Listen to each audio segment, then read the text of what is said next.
Welcome to this next episode in our Emmes at Home series, a program developed by Emmes to share thought leadership safely and securely from their homes during a pandemic. We are pleased to welcome Supriya Menezes, who will be moderating a panel discussion on the challenges of managing rare disease studies in ophthalmology. I am Supriya Menezes, Director and Biostatistician of the Ophthalmic Therapeutic and Research Unit at Emmes. I'm joined today by a panel of experts in the world of ophthalmology research. With over 20 years of experience, Dr. Tracy Clemens is Chief Research Officer for Emmes. She currently oversees 8 therapeutic and research units, serves as the principal investigator and lead biostatistician for a large global ophthalmic pharmaceutical program that is currently conducting 4 Phase 3 clinical trials. Also as the lead statistician for the MacTel Project Data Coordinating Center, sponsored by the Lowy Foundation, and she served formerly as the principal investigator on the age-related eye disease studies, ERIDS-2, among others. Dr. Brian Brooks is the clinical director of the National Eye Institute and chief of NEI's Ophthalmic Genetics and Visual Function branch. His research is focused on the causes and mechanisms of inherited eye diseases, particularly those that affect children, such as uveal coloboma and albinism. He has authored more than 70 peer-reviewed manuscripts and 20 review articles on the genetics of eye diseases and has received numerous awards for his work. And Dr. Barbara Blody joins us as the medical director of the Fundus Photograph Reading Center and professor in the Department of Ophthalmology and Visual Sciences at the University of Wisconsin School of Medicine and Public Health. She is also a medical retina specialist. Dr. Blody's research interest centers around clinical trials for macular degeneration, diabetic retinopathy, posterior uveitis, and other retinal diseases. Thank you, everyone, for joining us today. I would like to move on to, I think, what everyone is interested in, and that is the key challenges in running ophthalmic rare disease trials. Dr. Brooks, what are the challenges in defining and agreeing upon classification of rare diseases? There are multiple challenges that come with running clinical studies, clinical trials for patients with rare disease. Perhaps the first and most obvious is that these conditions are rare, and so finding the patients that will fit your inclusion and exclusion criteria in your trial is a less than trivial matter that maybe we can discuss in a little bit. The other thing that comes to mind is that you have to define a suitable outcome measure, right, for rare disease, just like for common disease. In many cases, we have a lack of clear natural history for a given disease, and so we need to learn that, perhaps, before we can conduct a rational clinical trial. In many cases, for instance, of degenerative diseases, visual acuity, which would be a classic go-to in ophthalmology, may not be your best outcome measure to look at in the first place.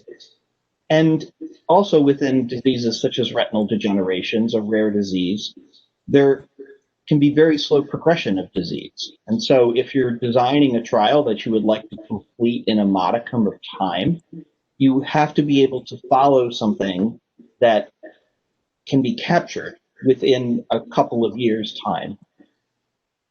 One additional thing is that a lot of rare diseases affect kids. And so whatever your outcome variable is would have to be something that the kids could cooperate with, for instance.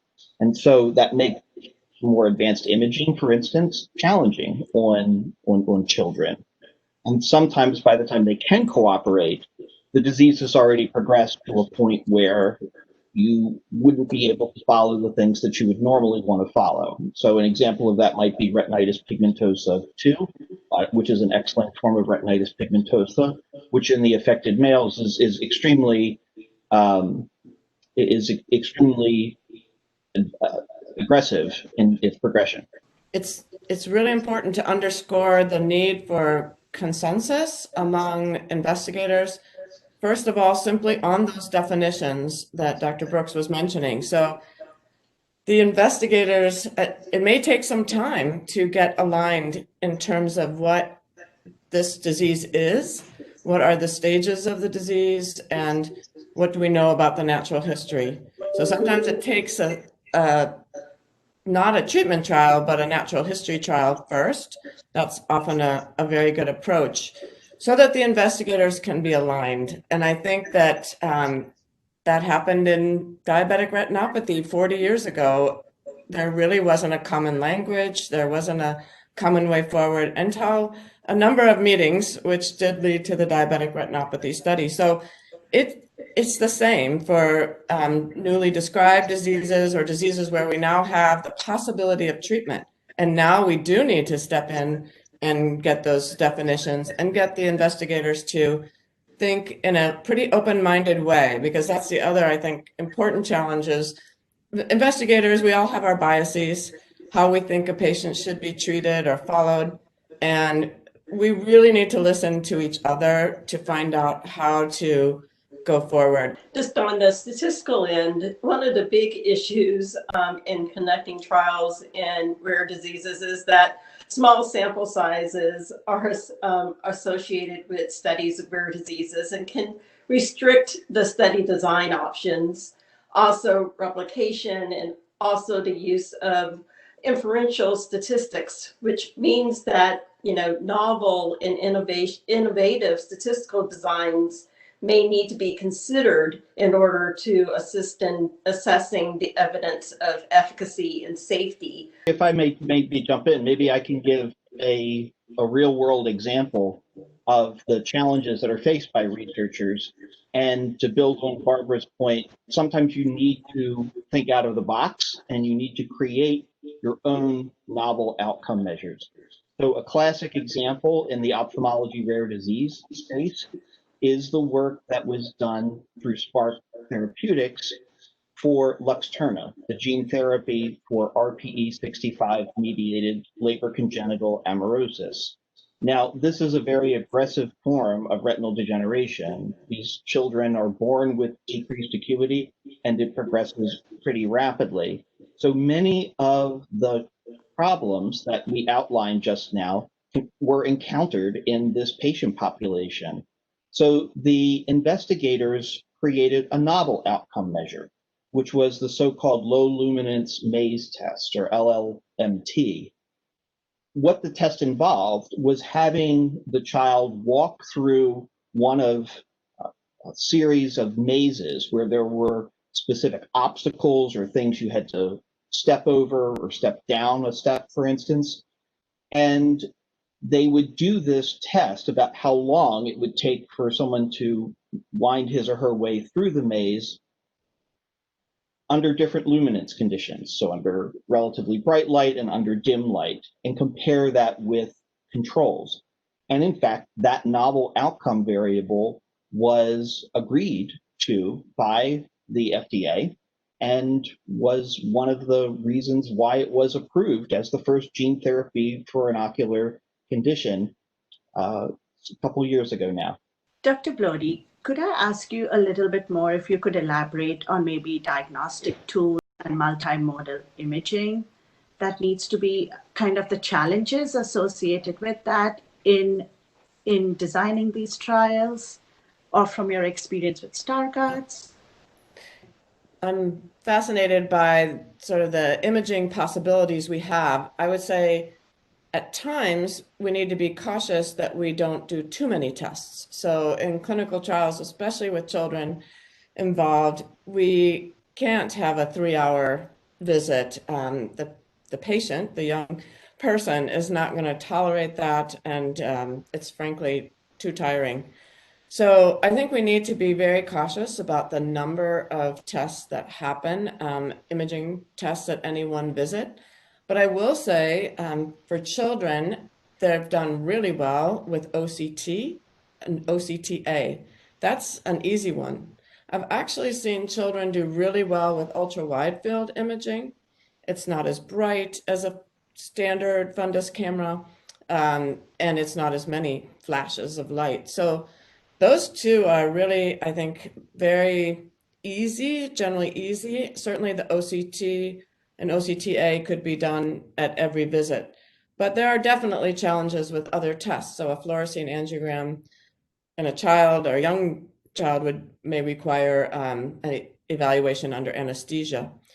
The imaging tests, I think, again, we've seen now in trials, we rely on certain standard tests that may occur at each visit. OCT is a common one, but then only use the other tests at milestone visits. So if a photograph or an angiogram or autofluorescence is needed, that may be done at 6 months or 1 year. Some of these trials are long, they need to be long. So a yearly visit with more imaging is worthwhile, but I wouldn't do that at every visit. That's too much. Dr. Brooks, in ABCA4 retinopathy studies or any other ocular pediatric studies, can you share with us any challenges related to maybe the duration of the study or disease progression that kind of needs to be taken into consideration? Yes, so many of these conditions are slowly progressive. And so trying to find an outcome variable that will change significantly over a modicum of time is a bit of a challenge. As we previously mentioned, having good natural history data across a variety of modalities is the first step in trying to define what it is you're going to follow. And in an example of ABCA4 retinopathy that we have here at the National Eye Institute, we have been following a cohort of patients with ABCA4 retinopathy under a natural history study now for several years. And we've gotten approval by the FDA for repurposing a small molecule, metformin, which is used in the treatment of diabetes, as a possible treatment for ABCA4 retinopathy. And here, because we're looking at a rare disease, doing a phase 2A study that was a randomized placebo control would have a sample size that would probably be prohibitively either long and or large for doing the initial evaluation. So in discussions with the FDA, we have been able to define, for instance, that the rate of change for an individual patient using a specific OCT measure is linear when you either do a log or a square root transformation. Now, one of the things that we run into is that even in a genetically comparatively homogeneous group of patients, so all of these patients have 2 mutations in the ABCA4 gene. You might offhand think that they would all be remarkably similar, and in some ways they are. But each patient progresses kind of at his or her own rate, yet they seem to follow their own course, their own line. So how does that help us with trial design? Well, in discussions with FDA, we've been able to design an open label study, in this case, using the existing carefully and systematically collected natural history data as our baseline, and then to determine whether when we intervene, in this case with oral metformin, do we make the slope of that progression shallower? Do we have an inflection point? And with that, we think that we will be able to detect a change using this imaging OCT outcome measure in about 2 years. So it's still long for a typical trial, but is tractable, is doable because of the trial design and because of the natural history data that preceded it. Supriya, if I could jump in right there too, I just want to comment on how I think that is such a great design. It truly represents personalized medicine. I think every patient would be grateful for knowing that their own path is being monitored and the trial is following them based on their rate of degeneration. And I'll also just go back to this topic of the FDA. I think one thing that we need to recognize as investigators and I think the public as well, is that the FDA does assist investigators in clinical research at an early stage. Even if it's not a drug trial yet, they will be there to provide guidance and advice. Certainly by the time it is a drug trial, the FDA needs to be involved, but I generally see that in a very positive light. I think that they're providing good feedback so that the trial design is going to hold up. You don't want to be at the end of a trial and then be told this is the wrong design or you've chosen the wrong outcome. So I think involvement of the FDA is something that really has improved clinical research in our country over the last few decades. Speaking on trial design, Dr. Clemens, it's always crucial and an important component. Could you share some examples of alternative study designs that may be appropriate for a rare disease trial? Certainly, Supriya. One example is called a blind start approach or blind start design.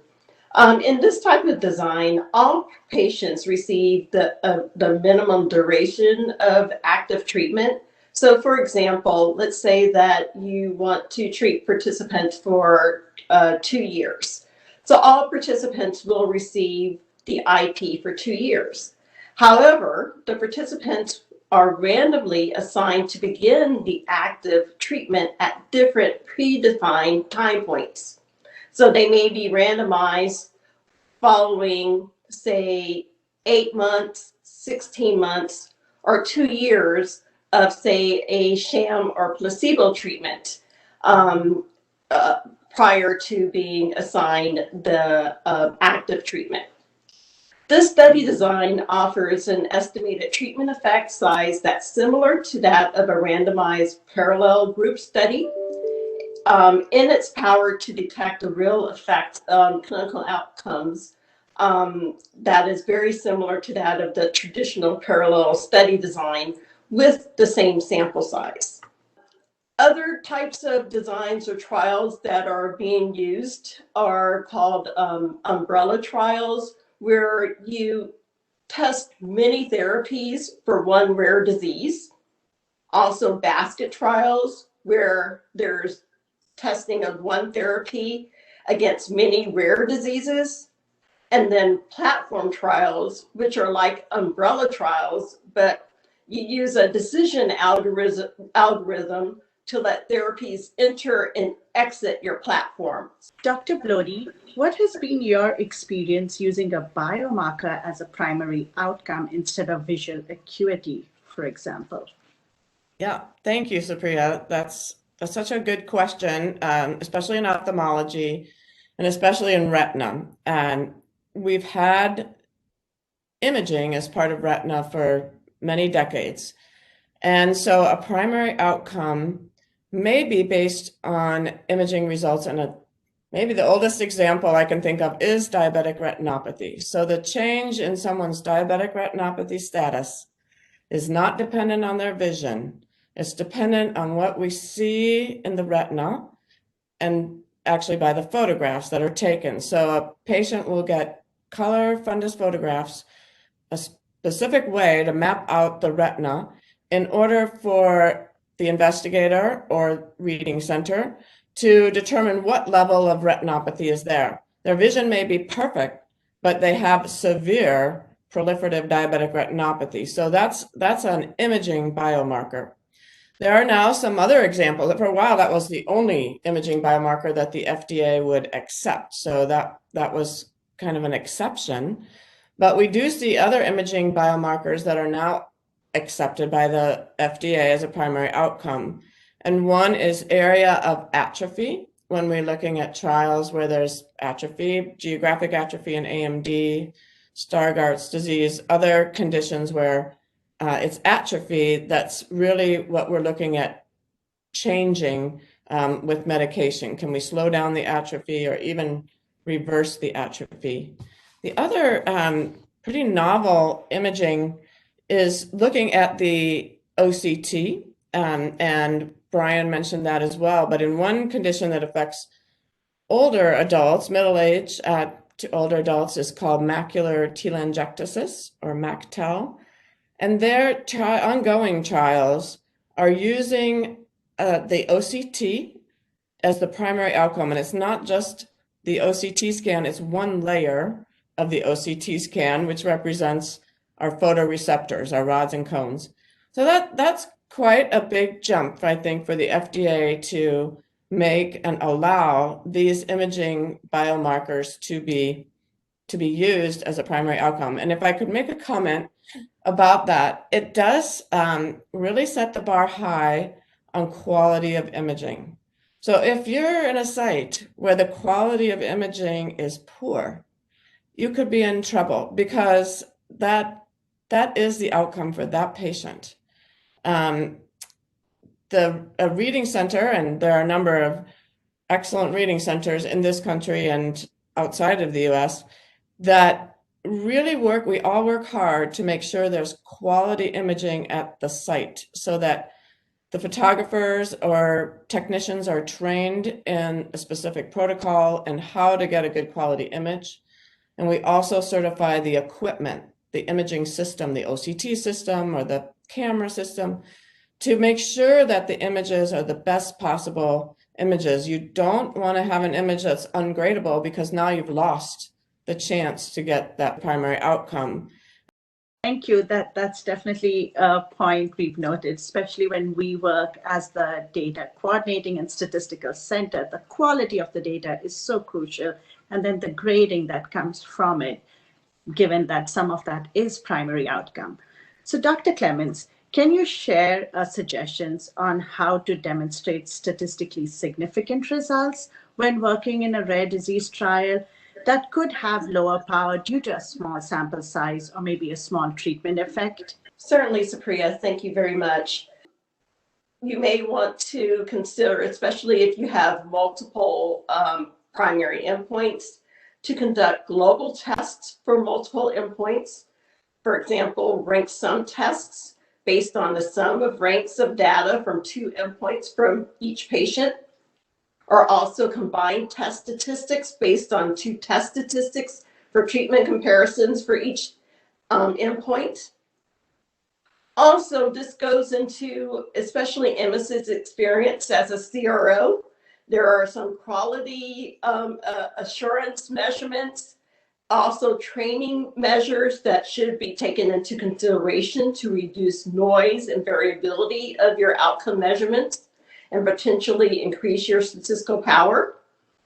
You should always include a manual of procedures that has standardized methods and procedures for your outcome assessments, and train the sites on these protocols.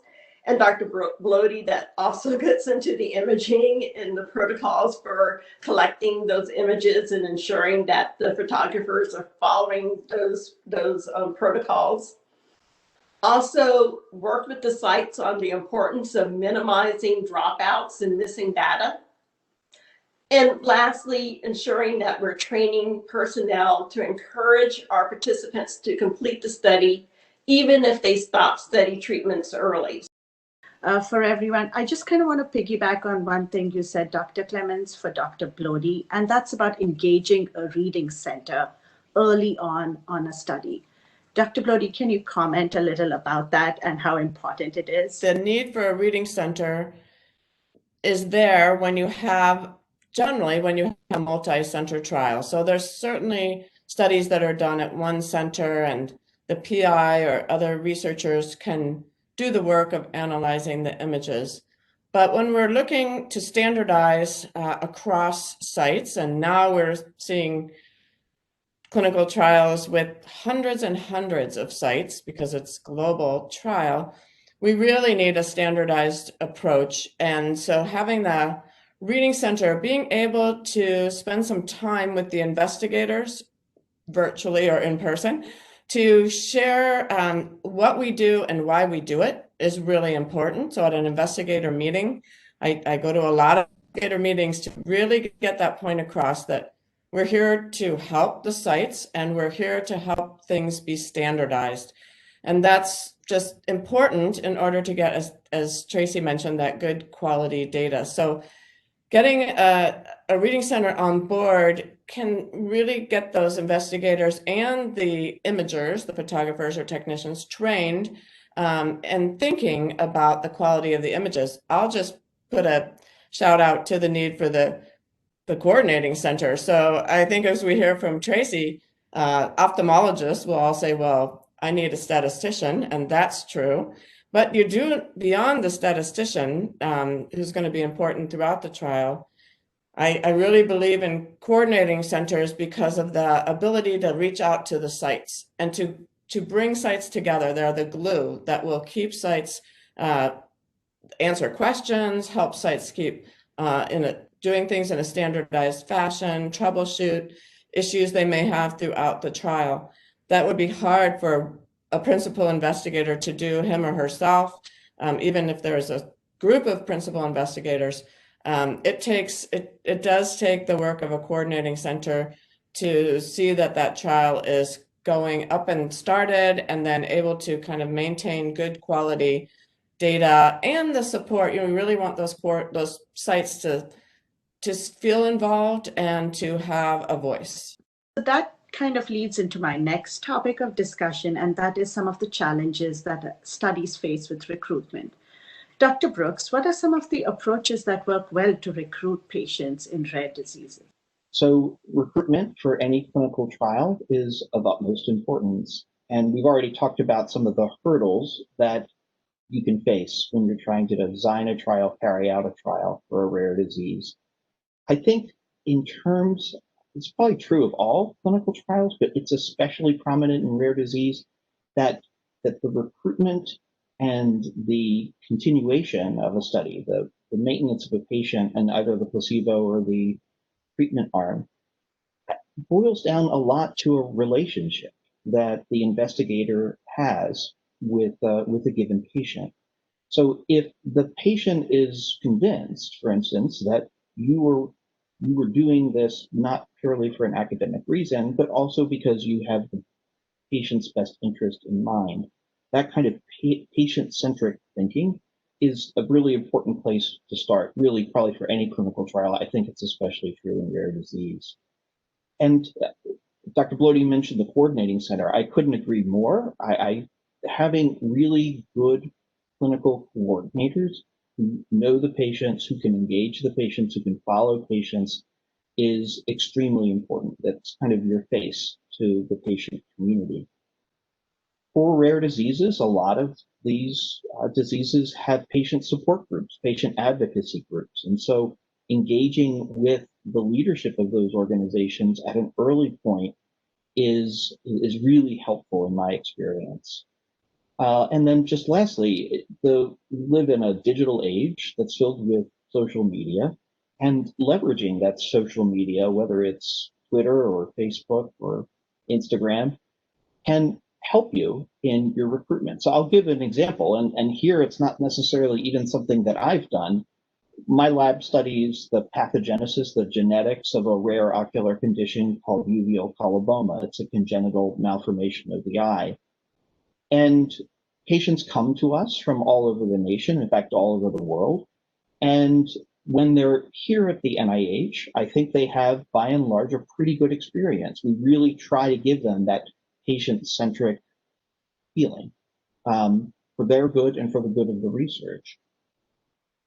Many of those patients have posted on various Facebook groups. Was at the NIH, was part of this genetic study, and it went really great. And I encourage you, if you have any questions, moms and dads of kids with coloboma, come on out to the NIH. Here's what they have to offer.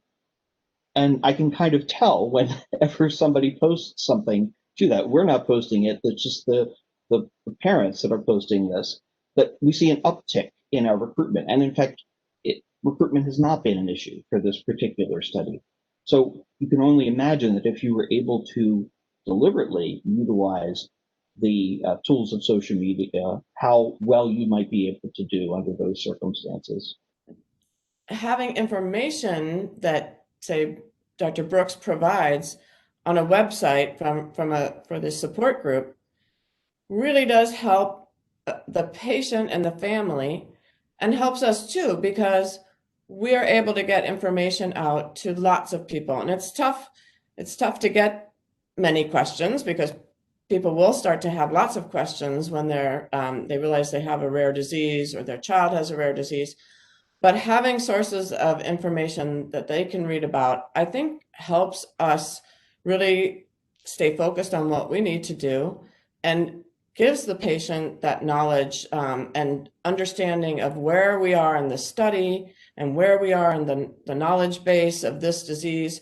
I actually think it can help cut down on some of the questions that we have to field, because we want to just put it out there so people have access to it to begin with. So, Priya, one thing I might add to my previous comments is that we've talked throughout this webcast about the importance of natural history studies. So obviously, if you have established a natural history study, you already have a cohort of patients that you're following and have a relationship for.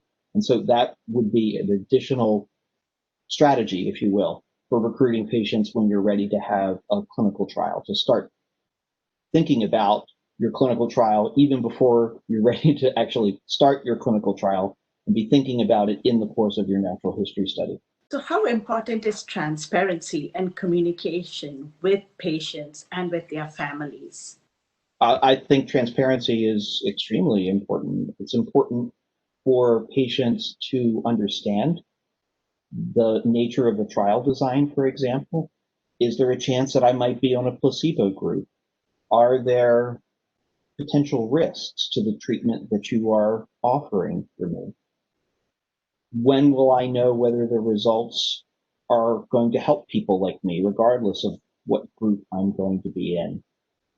And especially based on at least your best understanding in, say, preclinical data or from early clinical trial data, what am I likely to expect, right? A patient who has hand motion vision, if your treatment is designed to slow the rate of degeneration, or even doesn't have to be hand motion, it could be 20/80. If your intervention is designed to slow or even stop the rate of degeneration, you're not going to make that patient 20/20 again by that intervention. And so setting the expectations, not providing, you want to always provide hope, but you do not want to provide false hope in dealing with patients. And so that kind of transparency, even though they're kind of difficult conversations, is extremely important, I think. Yeah, I completely agree. I think that patients do want that honesty up front. And I'm sure Brian would agree, it's some of the patients with the rare diseases that are most committed to the research, no matter what. They know that this may never change, their vision or their life, but it can lead to further progress. And even I think many patients understand that even if the outcome of this trial is will show that this treatment does not work, we have learned something, we need to take a new direction. There's a lot to be learned, even when the outcome is not exactly what we want. So those patients, I think, are very understanding and generally very willing to participate. Dr. Brooks, based on your experience conducting ophthalmic rare disease trials, what advice would you give clinicians who are designing studies and writing protocols? First and foremost, you want to be thinking ahead. You want to be identifying patients, identifying physicians or practices that are following a lot of patients. And as Dr. Blody had kind of talked about, coming to consensus with other practices if you're doing a multi-center study, doing that early, because it does take time, is very important. You want to engage your patient advocacy group, as we discussed, engage social media organizations. That will help to drum up support, to help you in your recruitment. Start designing the trial in your head as you're collecting your natural history data. Be looking at data in real time so that you can decide whether this variable that I'm following in my natural history study, that looks promising, or this one, you know what, we're not getting usable data. You might even eliminate that from your natural history study and perhaps substitute it with something else that you think might be worth. So thinking what will the paper look like at the end of my clinical trial in terms of the structure of the trial, even while you're doing your natural history study. If you think you might want to do a trial in a given space, be prepared to create new outcome variables. So we did some work in albinism. You mentioned Luxturna and the low luminance maze test. In albinism, we had to create a new outcome variable focused on the amount of light shining through the iris, which is inversely proportional to the amount of melanin pigment. So we gave patients a small molecule called nitisinone and observed whether that affected their pigmentation in a small pilot trial.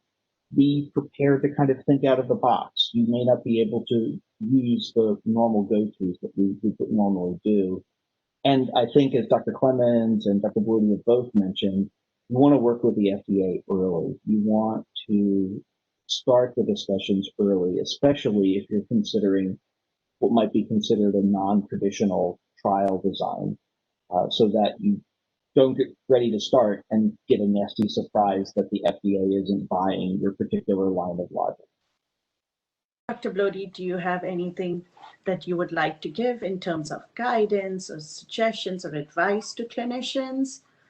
Sure. I think it can be daunting to think of an individual ophthalmologist starting a clinical trial, but it can be done. And I think ophthalmologists know a lot because they're seeing patients. And so good observers will see that there are certain needs and certain changes in their patients that may be worth researching on a larger scale. I really like the idea of repurposing drugs. And so we are going to all get more information on that when we have kind of access to big data. We will be able to see, are certain drugs helping or hurting patients, and that may be something that an ophthalmologist could easily try if there's a new drug that has some promise. I would, before you go into any trial, share your ideas with basic scientists who certainly know a lot about any type of drug or class of drug. And I would also share with other investigators your idea and your protocol. It really is sort of a community effort. It's hard to think that one person would be the one that would create the whole trial. There's so many aspects of a trial that need the assistance and the knowledge of others, whether they're ophthalmologists, statisticians, basic researchers. I mean, there's a whole host of them. I remember hearing Jean Bennett talk once, who's sort of the main basic scientist behind the Luxturna drug and had worked decades on this drug, getting this idea to clinical trials. She says in her talk, describing the journey, that the clinical trial portion was the most complex, the most challenging of the whole thing. I thought, you just came up with this amazing gene therapy, and now but the steps along the way are really lengthy, but I think so rewarding. And if you're in a clinical trial, I think you'll see how rewarding it really is. So that's it. Thank you. Thank you, everyone. And I'd like to wrap up with asking each panelist to share a success story about your involvement in a rare ophthalmic disease study, or what inspires you to continue to participate in research around rare ophthalmic diseases. Dr. Clemens, let's start with you, and then we can go to Dr. Brooks, and finally, Dr. Bloady. Thank you. Thank you, Supriya. Gladly. As Dr. Bloady mentioned MacTel. I was also a part of the MacTel, and getting the structural outcome that was used, is currently being used in the phase 3 study, I think for me was very rewarding.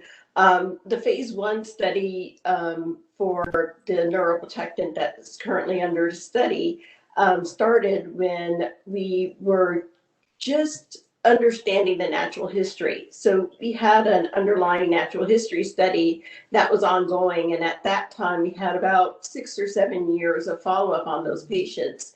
And what we were learning was that visual acuity was slowly progressing in those patients. Actually, we had conducted an analysis, and on average, those patients lost about 1 letter of visual acuity per year.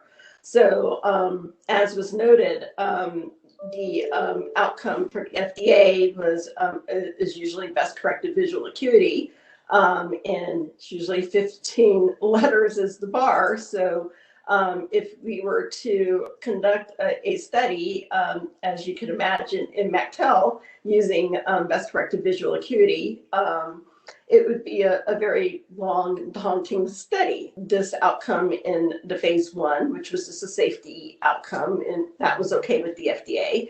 We also used it as in phase 2, again, to collect more information and again, stronger information with regards to the relationship of structure and function, and was able to provide that information to the FDA and also to the European regulators, EMA, to show that, yes, indeed, even what we showed from the natural history data, which was a strong correlation with structure and function, was even stronger with our clinical trial phase 2 information, relationship with structure and function.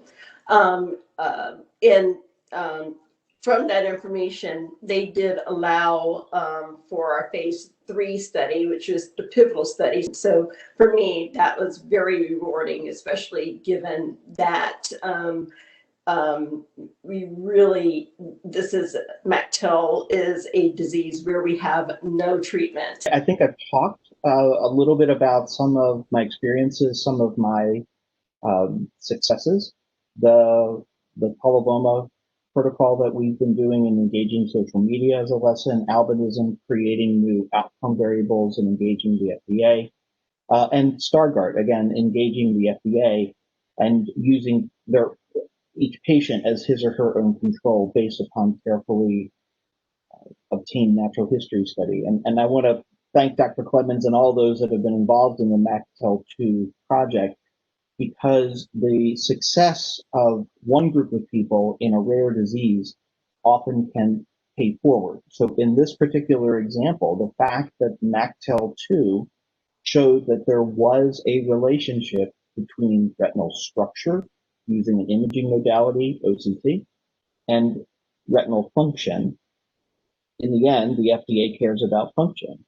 And so the fact that that correlation exists now enables me, as somebody working in Stargardt, to say, my primary outcome variable is going to be a structural outcome, because look at that result from the MACTEL-2 phase 2 trial. So I think that there is a synergy often created with successes in rare disease clinical trials research. In terms of why I stay with it, one, I just find it very rewarding and very fun. And as Dr. Clemens pointed out, a lot of these conditions, if not nearly all of them, have no treatments. There's nothing that we as ophthalmologists have to offer patients.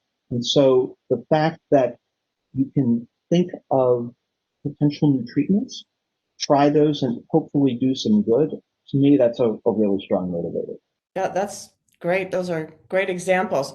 So Priya, I'd like to start with or discuss an example of a disease where we're still in the early stages of describing this condition and understanding it. It's in the natural history stage, and that is reticular pseudodrusen, which is a mouthful, but it's an interesting story.